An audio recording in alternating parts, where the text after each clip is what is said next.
guys, it's me, Tina Marie, with True Meaning of Radiance. If you're not subscribed to the channel right now is the time to subscribe. Make sure your notification bell's on, so anytime I upload in this thing, you are alerted. So today's video, actually super exciting. It's about hyperpigmentation and discoloration in the skin and how I was able to clear mine up. I got Grace's phone right here. Yes, my 6-year-old has a phone. She actually has my old phone. But I wanted to go over the steps that help me with my hyperpigmentation, as you've seen from the thumbnail, and let's just talk about it. So let's get started. First thing I want to say is it's probably very obvious from the thumbnail that I don't weigh the same amount I used to weigh. I used to be 310 pounds. So yes, I used to be 310 pounds. I am not there anymore, praise God, okay? So that was one of the first things that helped with my hyperpigmentation, was me personally losing weight. Because the thing is, with hyperpigmentation, you may have insulin resistance, and you don't have to be overweight to be insulin resistant. You don't have to be, but a lot of overweight people tend to be insulin resistant. And I have PCOS, which is polycystic ovarian syndrome. So of course that means insulin resistant.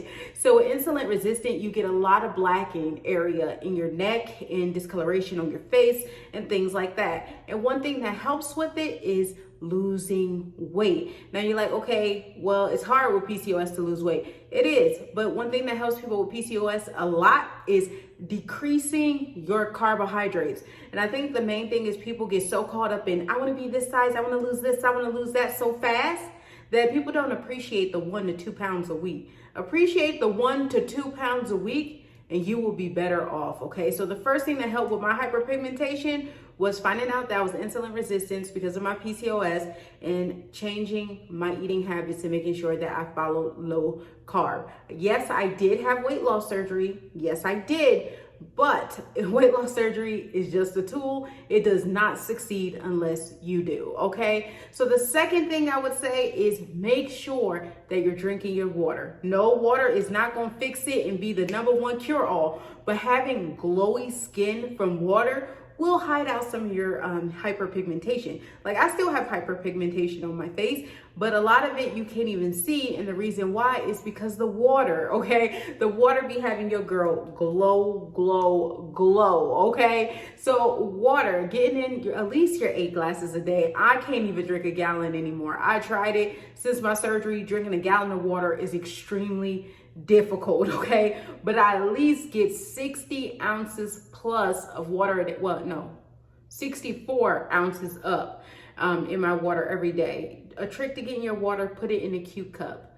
Put it in a cute cup that you know you're going to use all the time so you look cute and you'll drink your water. So the second thing is drink your water, okay? Now, number 3, SPF. Please don't let people tell you because you is dark skinned or you melanated, you do not need SPF. The devil is a lie. You need SPF. We all need protection from the UV rays from the sun because that causes dark spots and hyperpigmentation. So I recommend SPF, and the best way to get SPF is in your moisturizer. City Shield, actually from Neutrogena, I'm actually looking up the picture here, is one that's really good. I've used that one a lot. Now I'm using the Badescu one. Is that how you say it? Badescu? I think that's how you say it, but I'm using that one now. But SPF is extremely important. You can get SPF in your makeup too. If you were one of the makeup gals, you can get your SPF in your makeup as well. So make sure you're using SPF. This is extremely important. I don't know whoever told you because you melanated, you don't need it. But we need it just as much as everybody else, okay? So number 3, get you some what? SPF. Okay. Number 4, exfoliating. We should be exfoliating our face at least 2 times a week. At least 2 times a week on your face. Exfoliate, make sure you're getting the décolleté area really good. Get rid of that dead skin, and you should also be doing exfoliating on your body.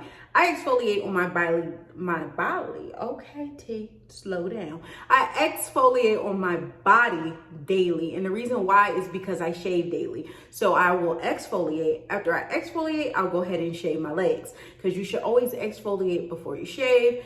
It's just the way it goes, okay? I know some people will do it after they shave, but you should be doing it before you shave. That's just my opinion. But I exfoliate. So exfoliating is very important. You need to exfoliate at least 2 times a week on your face, at least 3 times a week on your body. I exfoliate my body almost every day.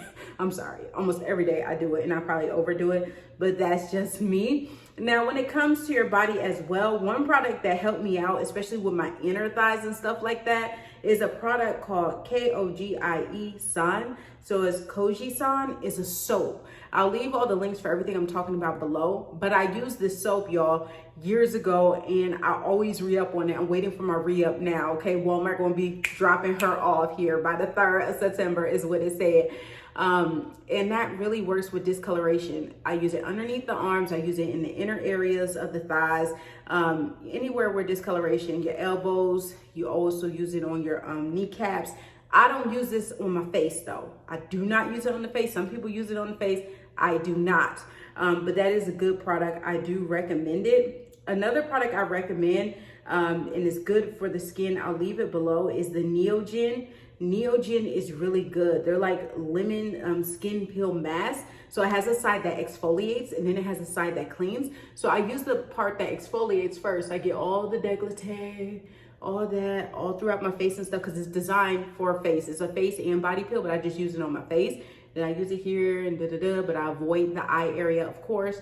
I let it sit, and then I go to the other side. I do the wipe, and then I go on and, you know, rinse off and continue on with my routine. Now I do this 3 times a week on my face because it helps with the discoloration. So I'll leave again the information for it below, but lemon always helps with discoloration. If you didn't know, that's like a natural way is to use lemon, will help with discoloration too. So, and it's made with lemon. So of course you're getting a 2-for-1 bonus. So I definitely recommend that. The next thing I would recommend when it comes to it is make sure that you are using a brightening serum. So when you're doing your serum, make sure your serum has a brightener in it, because again, the brighter the skin is, the more glow it has, the less hyperpigmentation you can see, honey, because I'm hyperpigmentation out, especially on this side of the face, but it glows so much that you only can see a little bit of the discoloration, but there's a lot more, trust me. And I have no makeup on or nothing, because I figured if I'm gonna bring this video to you, I'm gonna bring it to you bare face. Plus, y'all know I don't be wearing makeup all like that no more. So I'm just bringing you to the video, coming as I am. I'm coming as I am for the video, and this is just normally how I am. So definitely make sure you use some type of brightening serum. I don't care what brand you get. You can go high end, you can go low end, you can go mid-range, and that's completely up to you. But it's going to help with your overall skin brightening, which will help with hyperpigmentation because it won't be as visible. So definitely that's a good one. One that I have right now that I'm trying out is actually the SheaMoisture Brighter Days Ahead Serum. So that's the one I'm using right now, and you can get that one at Target. The link is below. And another thing I want to mention for the body, I've been using the A.H.A. Botanical Body Soap by Badescu, and I've been using that as an exfoliator as well for my body. So it works, and it makes your skin really soft. It takes a lot of the roughness away, and it just helps get rid of those dead cells, because those dead cells can make you look darker and have more hyperpigmentation look than you really have. So that's it, guys. That's all my tips I have for hyperpigmentation. Definitely share some of your tips below, some of your natural tips that you have below. Sugar scrubs is another good one. You can make your own sugar scrub, and that's a natural remedy that can help with hyperpigmentation. But I would say the main thing that helps a lot of people, and you'll notice it a lot, is when people that are overweight, they lose weight, they lose a lot of the hyperpigmentation because the insulin resistance. So insulin resistant has a lot to do with it. So I always would say first check with your healthcare professional, make sure all your tests are in line. And if all your tests are in line, then go to the next step. but checking with your doctor, making sure that your levels are where they need to be, you're not having any issues, that is definitely a first step. So I hope you guys enjoyed the video. Hope it was informative. Remember, rate, comment, subscribe. I love you guys, and I'll see you guys in the next one. Bye, guys.